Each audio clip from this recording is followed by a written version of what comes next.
चलिए class 10th आज हम पढ़ते हैं majority areas in Sri Lanka. Sri Lanka as an independent country 1948। Sri Lanka को आज़ादी 1948 में मिली थी।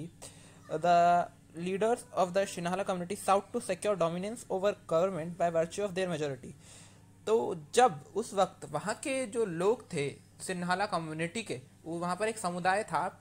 जिस तरीके से हमारे देश में भी समुदाय होते हैं अलग अलग कास्ट के, अलग अलग रिलीजन के, तो उसी तरीके से वहाँ पर भी एक समुदाय था सिन्हाला कम्युनिटी का। तो उन्होंने जब श्रीलंका को आज़ादी मिली तो उन्होंने कहा कि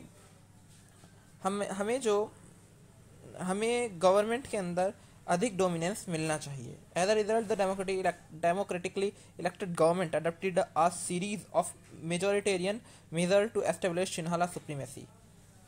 तो इसी का नतीजा ये निकला कि उनकी बात मान ली गई और गवर्नमेंट ने मेजोरिटेरियन की पॉलिसी को, मेजोरिटेरियन लिखा है ना वर्ड मेजोरिटेरियन, इसकी पॉलिसी को उन्होंने एक्सेप्ट कर लिया।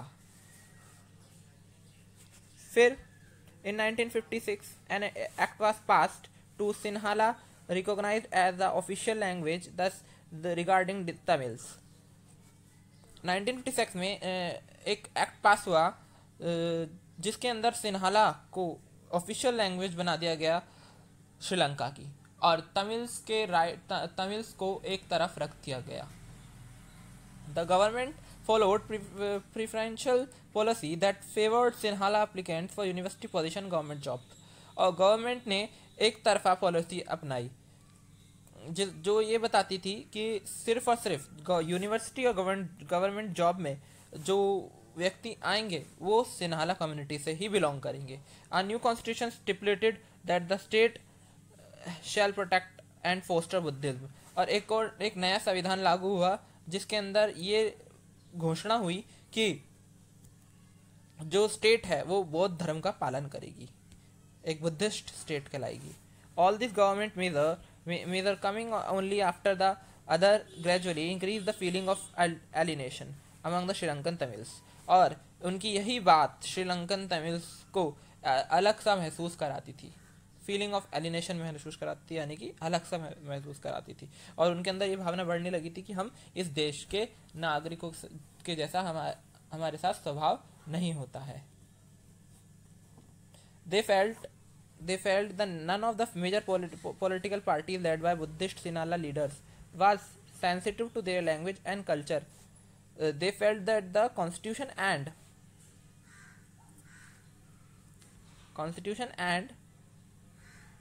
government policy denied them political rights, discriminated against them in getting jobs and other opportunities and ignored their interest। अब जब इतना सब कुछ होने के बावजूद भी कि सिन्हालाज ने सारी श्रीलंका के अंदर सारी गवर्नमेंट जॉब, यूनिवर्सिटी के अंदर एडमिशन्स, सब चीज़ें उन्होंने एक ही कम्युनिटी को दे दी। इससे श्रीलंकन तमिल्स और इंडियन तमिल्स परेशान हो गए और उन्हें ऐसा लगने लगा कि अब कोई भी इस कंट्री के अंदर ऐसा नहीं है कि हमारी जो व्यथा को समझे, हमारी जो परेशानी को समझे, जिससे हमें सभी जगह एक इक्वलिटी मिले। और उन्होंने ये तक सोच लिया कि इस संविधान के अंदर और गवर्नमेंट, खास तौर पर गवर्नमेंट हमारे राइट्स का हनन कर रही है, उनको मार रही है हमारे राइट्स को, और उन्हें डिस्क्रिमिनेशन फील होने लगा और उनके इंटरेस्ट डिनाइड किए जाने लगे। उनकी फीलिंग बिल्कुल राइट थी, उनके इंटरेस्ट को भी, उनके जॉब्स को, उनकी एजुकेशन को, everything denied by the Sinhala. As a result the relations, ये देख रहे हैं ना आप, ये एथनिक कंपोजिशन ऑफ श्रीलंका, ये पूरा मैप देखिए। इसके अंदर सिन्हाला येलो वाले हैं, श्रीलंकन तमिल्स ये हैं हमारे, ये श्रीलंकन तमिल्स हैं, ये इंडियन तमिल्स ये ब्राउन वाले इंडियन तमिल्स हैं, और मुस्लिम्स जो ये छोटे छोटे से डॉट लग रहे हैं ये सब मुस्लिम्स हैं। और चलिए फिर से पढ़ते हैं। As the result the relations between Sinhala and the community strained over time. यहाँ पर इसका नतीजा ये हुआ कि सब कुछ ऐसा होने लगा। तो सिन्हाला और तमिल के बीच में जो रिलेशंस थे, संबंध थे, वो बड़े होने लगे, अब लड़ाई बढ़ने लगी. The Sri Lankan Tamil launched parties and struggled for the recognition of Tamil as an official language for regional autonomy and equality of opportunity in securing education and job. अब बेचारे तमिल, श्रीलंकन तमिल्स भी क्या करते, उन्हें भी ऐसी फीलिंग होने लगी, तो उन्होंने सोचा कि अब हमारे साथ ये सब होने लगा है तो हमें भी अपने राइट्स के लिए लड़ना चाहिए. हर किसी को राइट्स के लिए लड़ना चाहिए वैसे तो, लेकिन उन्हें जब ये लगा कि हमारे साथ इस तरह की फीलिंग हो रही है, तो उन्होंने पार्टी लॉन्च करने लगे, ऑर्गेनाइजेशन बनाने लगे, अलग अलग तरह के हड़तालें करने लगे वो पूरे देश के अंदर, और उन्होंने मांग रखी कि तमिल को ऑफिशियल लैंग्वेज कंट्री की करार दी जाए. But their demand for more autonomy to province populated by the Tamils was repeatedly denied. By 1980, several disease policy organizations were formed demanding an independent Tamil Eelam in northern and eastern parts of Sri Lanka. और धीरे धीरे उनकी हर मांग को denied करते गए Sinhalese, और उन्होंने एक मांग ये भी रखी कि वो श्रीलंका के अंदर एक नया तमिल राज्य चाहते हैं. The distrust between the two communities turned into widespread conflict, और यही बात इन दोनों कम्युनिटी के बीच के अंदर लड़ाई झगड़े का सबसे बड़ा कारण बनी. It soon turned into civil war, और धीरे धीरे देखते देखते ये सिविल वार लिखा है, ये भयानक युद्ध में बदल गई, गृह युद्ध. सिविल वार को बोलते हैं गृह युद्ध. As a result, thousands of people of both the communities have been killed, और बहुत सारे लोग मारे गए इसमें. Many families were forced to leave the country as refugees and many lost their livelihoods. और कई सारे लोगों को जबरदस्ती निकाल दिया गया कंट्री से, और कुछ को उनके लिवलीहुड्स भी छोड़ने पड़े. लिवलीहुड्स माने उनके काम धंधे भी छोड़ने पड़े. You have read of economics textbook class 10th chapter 1 about Sri Lanka's excellent record of economic development, education and health, but the civil war was caused a terrible setback in social, cultural and economic life for the country. It ended in 2009. Class हम अभी economics में भी पढ़ेंगे कि किस तरीके से Sri Lanka emerge हुआ था, एक डेवलपमेंट कैसे हुआ श्रीलंका का. लेकिन ये श्रीलंका का इतिहास है कि वहाँ पर किस वजह से गृह युद्ध हुआ, और जो 2009 में ख़त्म हुआ था. इन दोनों कम्युनिटीज़ की लड़ाई इतनी बड़ी हो गई थी कि ये गृह युद्ध कई साल तक चलता रहा था, ये सिविल वार कई साल तक चलता रहा था, और 2009 में ये बंद हो गया. तो इस तरीके से श्रीलंका ने पावर शेयरिंग नहीं की. श्रीलंका ने पावर शेयरिंग के फॉर्मूले को नहीं अपनाया, और मेजोरिटेरियन के फॉर्मूले को अपनाया. मेजोरिटेरियन के फॉर्मूले को अपनाया कि सिर्फ और सिर्फ एक ही कम्युनिटी के फैसले को अपनाया, जिससे वहाँ पर इस तरीके के सर्कमस्टांसेस बने. अगर श्रीलंका चाहता तो वो सभी को इक्वल राइट्स दे सकता था, जैसा तमिल चाहते थे कि उनको एक नई स्टेट मिले, वो उनको स्टेट भी दे सकता था, लेकिन उसने ऐसा नहीं किया, जिससे सिविल वॉर की चांसेस बनी. और यहाँ पर पावर शेयरिंग भी नहीं हुई. इससे हम समझ सकते हैं कि पावर शेयरिंग कितनी जरूरी है एक कंट्री के अंदर. क्लास 10th, इसके बाद पढ़ते हैं accommodation in Belgium. The Belgian leaders took a different path to recognize the existence of the regional differences and cultural diversities. जैसा कि ये हमने श्रीलंका के अंदर पढ़ा था कि वहाँ पर तो जो अलग अलग कास्ट थी उनके कास्ट के नाम कि अलग अलग जो लैंग्वेज बोलने वाले पीपल्स थे, उनके बीच में जो थे वो कॉन्फ्लिक्ट बढ़ गए थे, लड़ाई झगड़े बढ़ गए थे. तो एकोमोडेशन माने कि किसी भी चीज़ के अंदर एकोमोडेट हो जाना, एडजस्ट हो जाना. तो बेल्जियन लीडर्स ने एक दूसरा रास्ता अपनाया. उन्होंने श्रीलंका की तरह इस तरीके से नहीं किया कि वहाँ पर उन्होंने एक ही कम्युनिटी का राज रखा हो या फिर नहीं, उन्होंने बेस्ट मॉडल अपनाया. मैं आगे बताता हूँ आपको. They recognised the existence of regional differences and cultural diversities. उन्होंने पहचाना अपनी कल्चरल डाइवर्सिटीज़ को, पहचाना अपने सांस्कृतिक लोगों को पहचाना और अपने देश की पावर को समझा। Between 1917 and 1993, they amended their constitution 4 times so as to work out an arrangement that would enable everyone to live together within the same country. उन्होंने 1970 और 1993 के बीच में 4 अमेंडमेंट करे कॉन्स्टिट्यूशन के अंदर। अब अमेंडमेंट ऑफ कॉन्स्टिट्यूशन क्या होता है, आपने आपको 8th क्लास की बात याद होगी, जो वहाँ पर एसएसटी की बुक में ही, सिविक्स की बुक में ही पढ़ाया गया था कि अमेंडमेंट क्या होता है। अमेंडमेंट होता है, मैं आपको फिर से एक बार 2 साल पहले की बात याद दिला दूँ कि अमेंडमेंट होता है कि एक तरीके से कॉन्स्टिट्यूशन यानी कि संविधान के अंदर बदलाव, कानून के अंदर बदलाव। उन्होंने 4 बार 1970 से लेकर 1933 के बीच में उन्होंने 4 बार कॉन्स्टिट्यूशन के अंदर बदलाव किया और उन्होंने एक ऐसा अरेंजमेंट किया जिसके अंदर सभी लोग, सभी धर्म, सभी कास्ट, सभी रिलीजन और सभी जेंडर के लोग एक साथ रह सके। The arrangement that they worked out is different from any other country and is very innovative.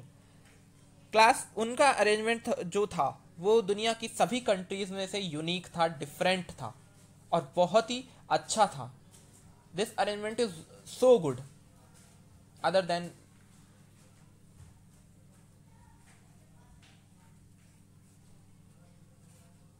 here are some of the elements of the Belgian model. Constitution prescribes that हम पढ़ेंगे वो जो बेल्जियम ने जो मॉडल बनाया था पूरी country को एक साथ रखने का, एक साथ जोड़ने का, एक साथ रहने का और सबके बीच में पावर शेयरिंग करने का,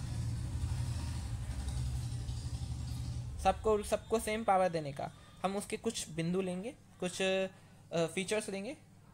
फर्स्ट फीचर लेते हैं, the constitution prescribe that the number of Dutch and French speaking minister shall be equal in the central government. और देखिए कितना अच्छा इन्होंने वो करा है arrangement.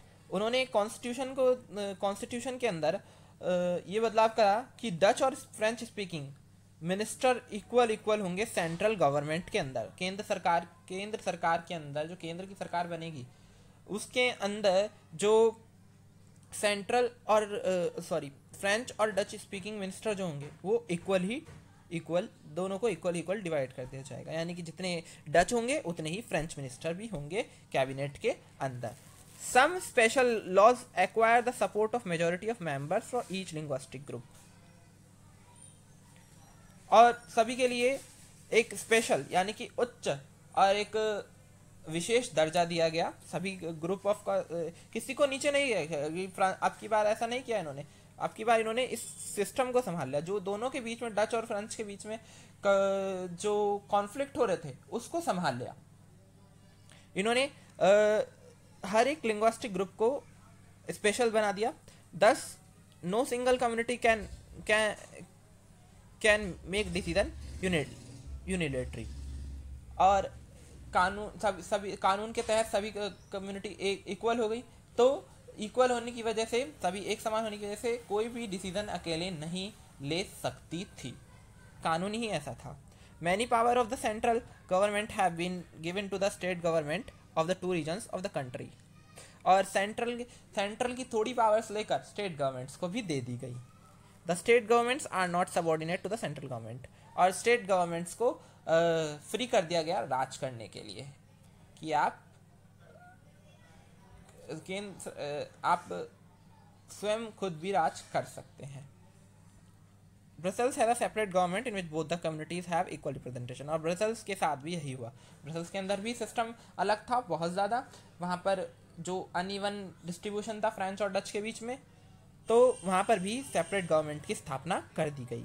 The French speaking people accepted equal representation in Brussels because the Dutch speaking community has accepted equal representation in the central government. तो वहाँ पर भी फ्रेंच स्पीकिंग पीपल ने इक्वल रिप्रेजेंटेशन एक्सेप्ट किया क्योंकि ब्रसेल्स के अंदर, क्योंकि जो फ्रेंच पीपल थे उन्होंने सेंट्रल के अंदर जो था वो इक्वल रिप्रेजेंटेशन था। आइए आगे पढ़ते हैं। इसमें यही है सीधी सी बात कि सब कुछ इक्वली हो गया। Equality is more in this country. Apart from the central and the state government, there is a third kind of government, और इन्होंने सेंट्रल और स्टेट गवर्नमेंट के अलावा थर्ड का एक तीसरी तरह की सरकार भी बनाई, जिसका नाम था कम्युनिटी गवर्नमेंट, और it is elected by the people belonging to one language community. और तीन तरह की लैंग्वेज थी, डच, फ्रेंच एंड जर्मनी। और इन्होंने कम्युनिटी गवर्नमेंट भी बनाई। कम्युनिटी गवर्नमेंट क्या होती है वो बताता हूँ। कम्युनिटी गवर्नमेंट होती है कि ऐसी गवर्नमेंट जिसके अंदर जो पीपल हैं वो अपने अपने भाषाई लोगों को चुन सकें। हाँ, हर कोई अपनी भाषा बोलने वाले को यह अधिकार था कि वो अपना लीडर खुद चुन सके।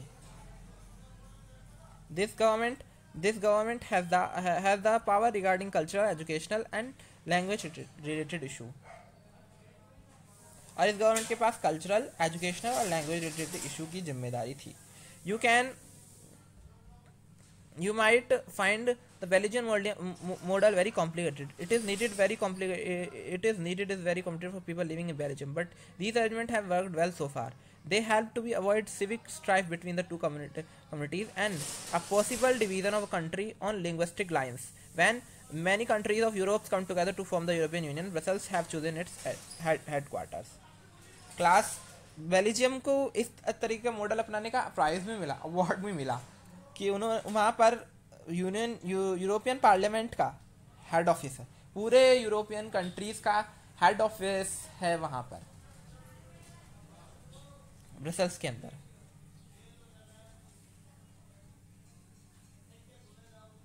इस वाले पैराग्राफ के अंदर इस पूरे पैराग्राफ के अंदर हमने यही समझा कि it is necessary to share power between communities. Not only communities, their rights are demanded equal power. Their society are demanded equal power.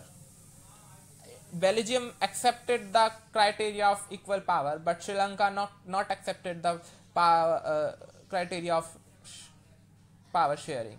So their future are dependent on power sharing। जैसा कि आप लोगों को पता है कि उन दोनों कंट्रियों ने किस किस तरीके का मॉडल अपनाया और क्या क्या उनके साथ हुआ, क्यों हुआ, पावर शेयरिंग के अच्छे और बुरे फॉर्मूले अपनाने पर उनके साथ क्या हुआ। एक को पावर शेयरिंग अपनाने पर प्राइज मिला और एक को पावर शेयरिंग ना अपनाने पर कैसा प्राइज मिला वो आप लोग जानते हैं, वहां पर युद्ध हो गया। Why power sharing is desirable, power sharing क्यों वांछनीय है।